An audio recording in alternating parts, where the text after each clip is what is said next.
আজকে আমি তোমাদের সঙ্গে শেয়ার করছি টক দইয়ের রেসিপি। আর তোমরা তো জানোই সকলে যে এই অতিরিক্ত গরমে যদি দুপুরে খাওয়ার পর একটু টক দই খাওয়া হয় তাহলে শরীরের জন্য কতটা ভালো, কতটা উপকারী। আর সেই জন্যই আমি আমাদের বাড়ির সকলেই এই টক দইটা খাওয়ার পরে খেয়ে থাকি।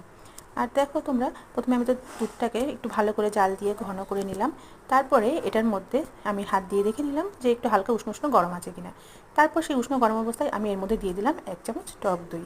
যদি টক দই না থাকে তাহলে তোমরা এর মধ্যে একটু লেবু রস ব্যবহার করতে পারো। এরপরে আমি দুধটাকে একটু ছেঁকে নিচ্ছি, কারণ এর মধ্যে যে সরটা পড়ে থাকে সেই সরটা যখন টক দইটা পাতা হয় তখন মুখে খেতে গেলে সরগুলো মুখে বাঁধে। আর সেই জন্য যদি যেটাকে ভালো করে মেল্ট করে নেওয়া হয় তাহলে দইটাও খুব সুন্দর পাতে আর মুখেও সরগুলো বাঁধে না। এরপরে এটাকে আমি ঢাকনাটাকে আটকে এটাকে আমি রেখে দেবো সারা রাতের জন্য চালের একটা ডাব্বার মধ্যে। তোমরা এটাকে ভালো করে মোটা করে অয়েল ক্লথ বা কোনো কিছু দিয়ে চাপা দিয়েও রাখতে পারো। দেখো এটাকে বার করার পর কতটা ঘন হয়েছে, কতটা সুন্দর জমে গেছে টক দইটা। তোমাদের কেমন লাগলো